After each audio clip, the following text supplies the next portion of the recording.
उमरेड शहरात मोकाट कुत्र्यांची धरपकड सुरू, नागरिकांना मिळणार दिलासा. नगरपालिका ऍक्शन मोडवर कुत्र्यांच्या नसबंदी मोहिमेला सुरुवात. उमरेड शहर, जिथे गेल्या अनेक वर्षांपासून मोकाट कुत्र्यांचा वावर ही मोठी समस्या बनली होती. रस्त्यावरून चालताना भीती, लहान मुलांच्या मनात धसका, विद्यार्थ्यांच्या वाटेवर धोका, अशीच काहीशी स्थिती उमरेडकरांनी अनुभवली. कधी पाठलाग, कधी हल्ले, तर कधी गंभीर जखमा. मोकाट कुत्र्यांच्या हल्ल्याच्या घटना सर्वांच्या परिचयाच्या आहेत. नागरिकांमध्ये भीतीचे वातावरण निर्माण झाले होते. मात्र आता चित्र बदलत आहे. सर्वोच्च न्यायालयाच्या स्पष्ट आदेशानंतर उमरेड नगरपालिका अखेर ॲक्शन मोडवर आली आहे. शाळा, महाविद्यालय, रुग्णालय आणि सार्वजनिक ठिकाणी मोकाट कुत्र्यांचा वावर आढळल्यास तात्काळ कारवाई करण्याचे निर्देश देण्यात आले आहे. त्याच पार्श्वभूमीवर उमरेड शहरात मोकाट कुत्र्यांची धरपकड सुरू झाली आहे. पकडलेली कुत्री नगरपालिकेच्या डम्पिंग यार्ड परिसरात आणली जात असून तेथे तज्ज्ञ डॉक्टरांच्या पथकाकडून त्यांची नसबंदी करण्यात येत आहे.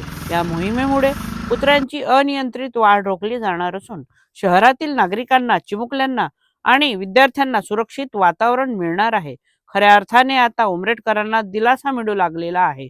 याविषयी अधिक माहिती जाणून घेऊया उमरेड नगरपालिकेचे मुख्याधिकारी डॉक्टर कुलभूषण रामटेके यांच्याकडनं. चला तर त्यांना भेटूया आता. सर नमस्कार.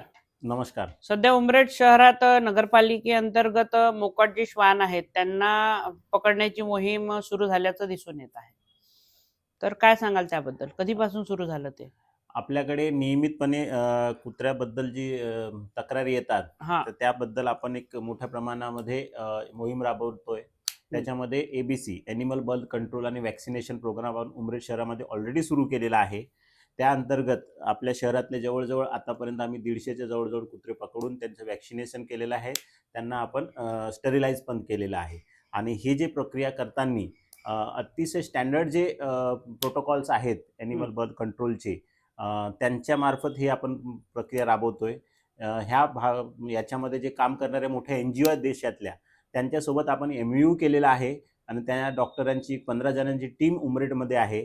आपण उमरेडमध्ये ABC सेंटर स्थापन केलेलं आहे आणि त्या सेंटरमध्ये आपण त्या सगळ्यांचं स्टरिलायझेशन करण्याचं काम सुरू केलेलं आहे. मागच्या 2 वर्षांपूर्वी जी नसबंदी झाली होती ती बरीच चर्चेत राहिली, कॉन्ट्रोवर्सी झाली की त्याबाबत पैसे खाल्ल्याचा किंवा गैरव्यवहार केल्याचा ठपका सुद्धा अधिकाऱ्यांवर लागला. तर त्यावेळेसारखाच पुन्हा होणार नाही ना? ती कागदोपत्रीच होती, आता प्रत्यक्षात सुरू आहे की काय असेल आहे? आपण स्वतः त्या ठिकाणी जाऊन ची माहिती आपणच दिलेली आहे. आपण त्या ठिकाणी बघितलं असेल की त्या ठिकाणी प्रत्यक्ष ते काम सुरू आहे. आणि यावेळेस आपण जो काम नगरपालिकेतर्फे करतोय, हा नगरपालिकेला ह्यामध्ये कुठलाही खर्च नाही आहे. हा सगळ्या NGO आणि नगरपालिकामध्ये एक MOU झालेला आहे. त्या अंतर्गत आपण हा काम स्टरिलायझेशनचं करतो आहे. नगरपालिकेला ह्या संदर्भामध्ये कुठलाही डायरेक्ट खर्च नाही आहे. फक्त जी डॉक्टरांची टीम इथं आलेली आहे, त्यांची राहण्याची व्यवस्था सगळी आपण केलेली आहे. जे डॉग आहेत, कुत्री आहेत, त्यांना पकडण्याची व्यवस्था नगरपालिकेने करून दिलेली आहे. आणि प्रत्यक्ष ABC सेंटर स्थापन करण्याचं काम नगरपालिकेने ह्या ठिकाणी करून दिलेलं आहे. त्याच्यामुळं अत्यंत पारदर्शकपणे हे करतोय. ज्या कोणाला हे सगळं जाणून घ्यायचं असेल, तो त्या ठिकाणी जाऊन बघू शकते. आपल्यासारखे जे सुजाण नागरिक आहेत, त्या ठिकाणी त्यांनी अवश्य व्हिजिट द्यावी. आणि मला नागरिकांना आपल्याद्वारे आवाहन करावंसं वाटते की आपल्या भागामध्ये जर असे कुत्रे असतील, भटकी कुत्रे असतील, तर आपण त्या सगळ्या कुत्र्यांबद्दल माहिती नगरपालिकेला कळवावी. आणि तुमच्या भागातले जे कुत्रे असतील त्यांचं आपण वॅक्सिनेशन करू, स्टरिलायझेशन करून अजून एक चांगलं आपल्याला सांगावंसं मला असं वाटेल की ज्या कुत्र्यांमध्ये स्टरिलायझेशन म्हणजे ABC ॲनिमल बर्थ कंट्रोल प्रमाणचं स्टरिलायझेशन ऑपरेशन झालेलं आहे, त्यांचं एक आक्रमकता कमी झाल्याचं सगळ्यांनी मला सांगितलं. त्याच्यामुळे आक्रमकता त्या कुत्र्यांची नक्कीच कमी होते.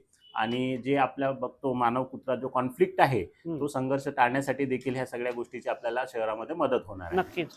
सर, किती दिवस झाले ही मोहीम राबवली जात आहे? Animal welfare board of India आणि सुप्रीम कोर्टाचे वेळोवेळी जे निर्देश आले, त्याप्रमाणे आपल्या शहरामध्ये आपण 1 जानेवारीपासून ही मोहीम राबवतो आहे. आपण शहरात बघत असाल बऱ्याच ठिकाणचे कुत्रे आपण पकडतोय आहे. आणि आतापर्यंत शहरातल्या वेगवेगळ्या भागातले जवळजवळ 19 भागातले कुत्रे आपण पकडलेले आहेत.